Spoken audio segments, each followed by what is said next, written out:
Peace be with you. Friends, we come to the sixth Sunday of Easter, which means we're coming toward the end of the Easter season, which means coming close to the great feast of Pentecost, the coming of the Holy Spirit. So the church gives us a kind of little foretaste of Pentecost by talking about the Spirit. And in all three readings, we hear descriptions of the work of the Holy Spirit.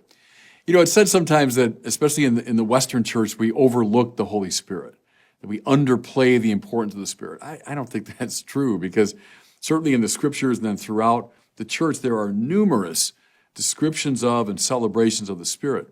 The Holy Spirit, of course, sent by the Father and the Son, is the animating spirit of the life of the church. Think of the Spirit as like the soul of the mystical body. It's the animating principle of the mystical body. So we see its work, we see His work all over the place. And the readings today give us some indications. I want to mention 5 signs of the Holy Spirit. Look now first, our first reading from the Acts of the Apostles. We hear about Philip going down to the city of Samaria and proclaiming Christ to them.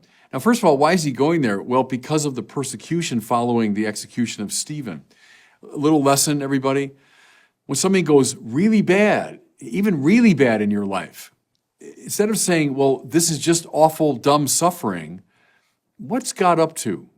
How can I see this as a sign of God's providence? Because of the persecution in Jerusalem, apostles and disciples were sent out to the wider world.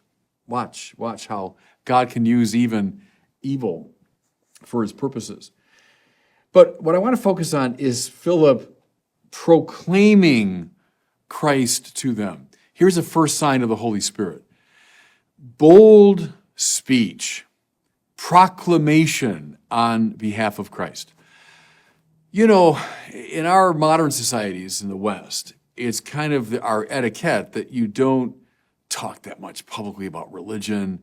You better keep it to yourself. You know, we'll tolerate you, but you know, don't come out publicly with your religion and your views, because that's just going to cause trouble. And you know, so we kind of learn early on, well, don't talk about religion in the public space. Well, he proclaimed Christ to them. From Philip and Peter and James and John, all the way up through Fulton Sheen and John Paul II, people filled with the Holy Spirit can't keep Christ to themselves.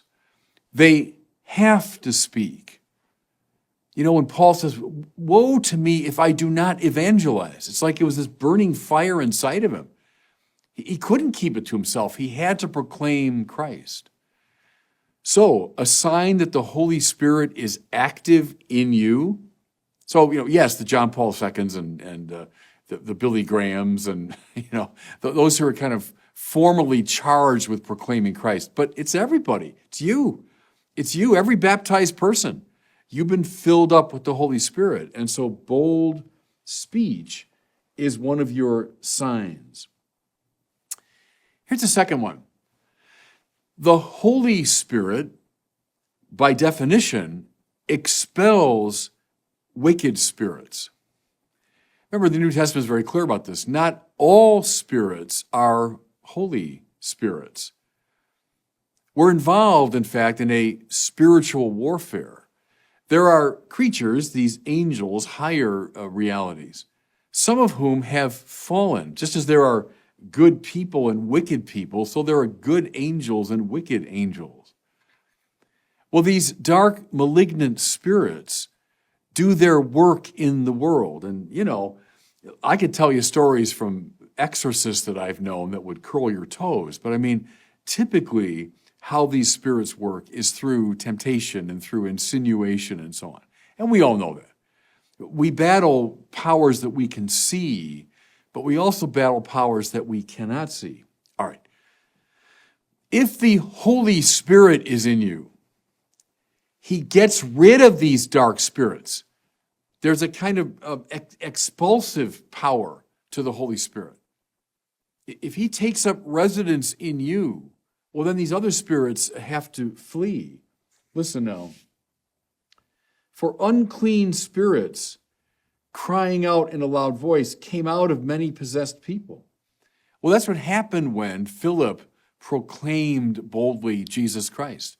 When Philip, filled with the Holy Spirit, proclaimed, The Holy Spirit comes and then expels the dark powers. One of the signs of the Spirit is the fleeing of this darkness.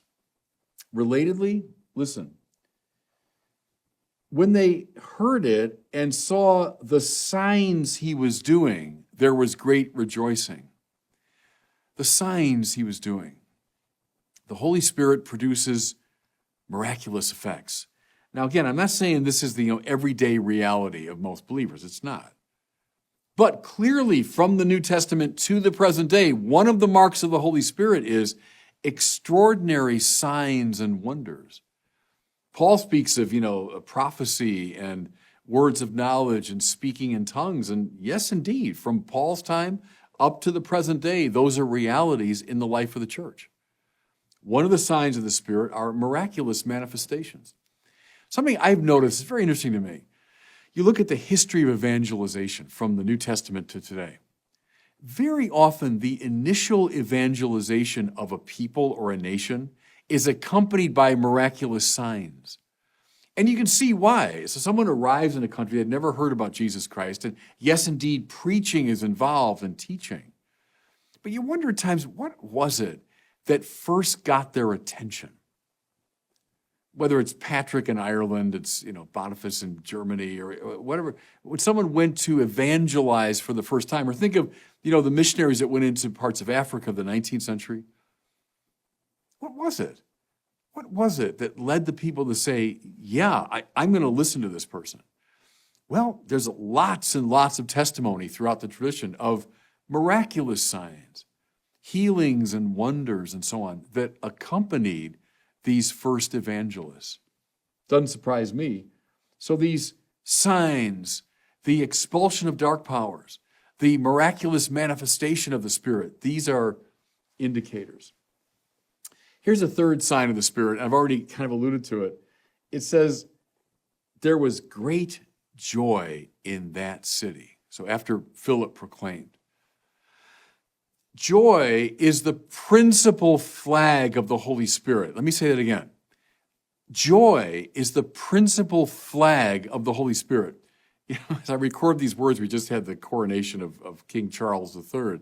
And, when the monarch is in residence in Buckingham Palace, they fly the standard over the building. It's the sign that the monarch is there. Well, I think that's the flag that flies over the house of someone in whom the Holy Spirit is dwelling.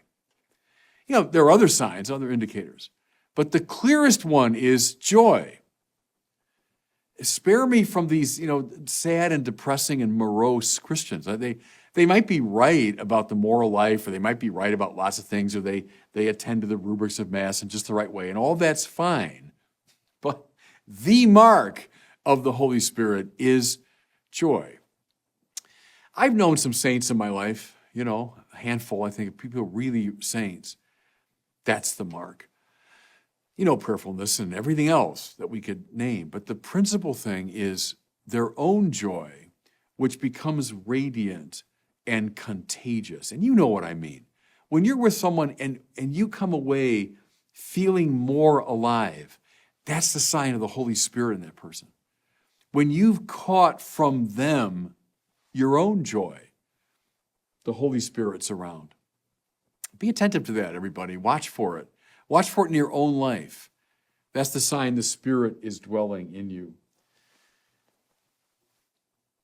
Here's a fourth sign now, and I'm going to go to our second reading, which is from the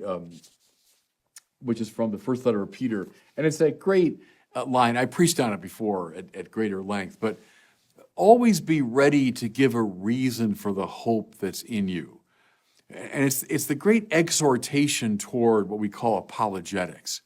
Much in need today, right? When people have questions about the faith, they're wandering away from the church, and they wonder, they ask questions. Well, Peter says to his followers and to us, always be ready to give a reason for the hope that's in you. So you're a Christian, you're filled with the Holy Spirit, you have these various powers and convictions, and someone asks about it. Hey, what's that all about? Where's it coming from? Be ready to give a reason for the hope that's in you. See, I think everybody, and I'm going to name it as a fourth sign of the Holy Spirit, is intellectual curiosity about the faith. See, if the Spirit's in you, the Spirit of Jesus is within you, you want to know as much as you can about Jesus. You're fascinated by him. You're in love with him. And so you're eager to find out all you can. That's why John Henry Newman says one of the marks of doctrine as it's properly developing is the intellectual curiosity. You know, if you suddenly, I don't care, I'm not asking questions anymore, I'm indifferent to it, well then the church is becoming corrupt. You're becoming corrupt in your faith. Intellectual curiosity, leading you to read and to study and to pray over texts and to understand the faith more deeply, that's a sign that the Holy Spirit is at work within you. Can I give you one more? And I save it for last. It's the most important. And I'm relying here on the great gospel text. During the Easter season, we often read from the Gospel of John and these wonderful manifestations of the Lord. I mean, the night before he died, and then the risen Lord speaking to his disciples. And we find this. Jesus said to his disciples, "If you love me, you will keep my commandments. Whoever loves me will be loved by my Father, and I will love him and reveal myself to him." The Holy Spirit is the Spirit of Jesus, sent by the Father and the Son, the animating principle of the church. Therefore, the Holy Spirit is the Spirit of love. God so loved the world, the Father, so loved the world, he sent his only begotten Son, so that we all might be gathered into the love that God is. Who is the Spirit? The Spirit is the love that connects the Father and the Son, the love into which we've been invited. Therefore, the mark of all the five I've mentioned, the most important mark of the Holy Spirit is love. What's love? I know those who've been listening to me over the years could probably say it, but heck, put it on my tombstone, because there's nothing more important that I've ever taught. I just derive it from Thomas Aquinas, who derived it from the great tradition.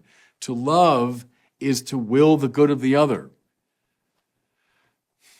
That's it, everybody. That's the mark of the Holy Spirit. Hey, you could have all the things I've mentioned, and they're all great. They're all great. But if you don't have this, you don't have the Holy Spirit. That's why, Paul can say there are three things that last: faith, hope, and love. But the greatest of these is love. I could have faith enough to move the mountains, Paul says, but I have not love, I'm nothing. That's it. That's it. That's the mark of the Holy Spirit, is love. I accuse myself here, but a lot of religious people, we can have a lot of things in us, but if we don't have love in us, then the Spirit dwelling in us ain't the Holy Spirit. It's some other kind of spirit. This is the mark. Willing the good of the other. John of the Cross says, in the evening of life will be judged on the basis of love. I mean, that's what it comes down to. What kind of life did I live? Oh, I accomplished this and that. I got this degree and I had these friends and these connections. Yeah. Who cares? Who cares? Did you love? Was your life marked by willing the good of the other? That's the principal sign of the Holy Spirit. So how about those five? People full of the Spirit, they proclaim the Lord boldly. People filled with the Spirit often manifest signs. People filled with the Spirit, joy. People filled with the Spirit, they got intellectual curiosity about the faith. People filled with the Spirit, they will the good of the other. And God bless you.